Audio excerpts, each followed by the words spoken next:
Is anyone else using Kickstarter or Indiegogo? Our first film was a private investor, and then we kicked in for post because we didn't know quite how to budget yet. So we got it in the can with the budget that we had raised, and then we knew we needed some more money.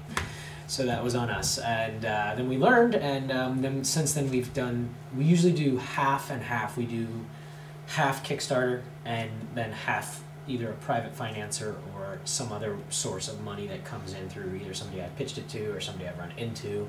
We've done 3, and we've been successful with all 3. And I think that has a lot more to do with who you are in relationship to your community of people that are your friends. I never really hit up the same person twice, and I also I'm trying to be a little sensitive to people's financial situation. Not everybody can always afford to give. And it's also just kind of like who we are in friendship with them. A lot of our friends really support us, and whether it's family back home or friends around here, or I a lot of times try to give at least $50 or $100 if there's a good project. If there's a cause behind that, it's addicting. If it's a cause that I gotta give to that, I'll find $50. You know what I mean? No lattes for a week, whatever it is. What was the budget? Night to D7 all in was I want to say we originally raised 15 on Kickstarter, 15 grand, and then I think we got another couple extra sources. We bumped it up to like 25, and that was our first film was 40,000, and our third one is the biggest one we're going to be doing, which is about a $65,000 short. Wow. I know that sounds, man, I sound really pretentious right now. I did change for $1 for 5. Oh my gosh!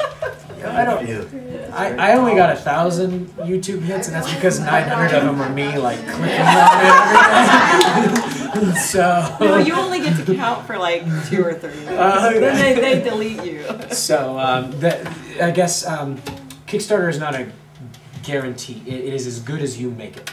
I guess is what I would probably say. I should have said that starting out because that would have been a lot shorter. We raised $17,000 on Kickstarter, but that just covered shooting, so we had to do all the post on our own. So we're quite in debt, but it's all been worth it. And now we are monetizing these amazing pieces of art for these people because they deserve that, and that is what this is all about. So if anyone ever is like, oh, $2, I just don't want to hear it, because they have done such awesome work, and it's just a gift, and some of it's going to charity, so there's no reason not to. So everybody get on Facebook tonight. Exactly, exactly. And send us your feedback too, because it's in beta test. It's a beta version.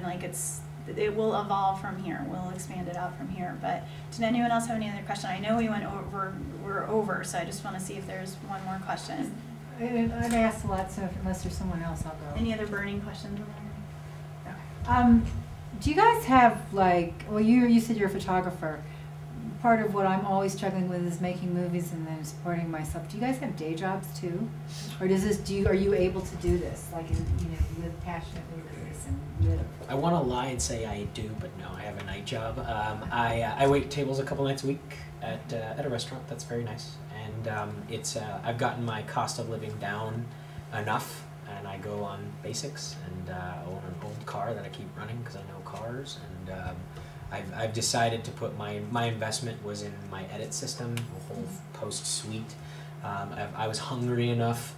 My first night in LA, I slept in my car. My second night, I snuck into a facility and slept under a tree, basically. My third night, I begged the landlord to let me in a day early, which she did, but the carpets were still wet, so I slept on some trash bags. I mean, it's just how bad do you want it? Right. I mean, don't sacrifice your character, but other than that, sacrifice. I don't know what else to say. I mean, and it took me a long time to get a real good job like that, and then it freed me up to do this kind of stuff. And not all my friends have that. They work 5 days a week, so I try to be respectful of the fact that I can, with that free time, I should get more work done because they don't have that free time. Yeah. And sacrifice, I heard Michael Beckwith say, it's making one thing sacred. So I love that, because we often think we have to give something up, and it's this awful experience, and it's really just making something sacred. So he made, his expression, his creative self-expression sacred. So that's often what it did. That's what it takes sometimes. So. You have a day job.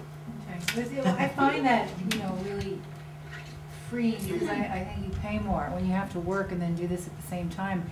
You're always busy and you don't have, it is a sacrifice because you love it so much. You do it even when you're tired. It's kind of like what you were going through. Yeah, somebody told me when I first moved out here, they said, give it, if you're not willing to be here for at least 5 years, and later I met with them in a couple of years and they actually told me, well, I would have said 10, but I was afraid that would have sent you away. So I lied to you and told you 5. I was like, thank you. They said, if you're not willing to give it at least 5 years, you should go home or not do film. And if you can see yourself doing anything other than film, do that. And find a job that you can stand for at least the first 2 years you're here because you're going to be doing it, whatever it is. I was like, oh, thanks for the pep talk. Good times. I'll call you. But he was right. He was totally right. And that kind of set, I guess, the pace. This is a marathon. This is not a sprint. For me, anyway. I think one of the great things about doing transformational content, though, is that every step of the way is a joy. And even if you got to the end of your life and you didn't make a penny off it, you'd have no regrets. And that's the whole key. Yeah.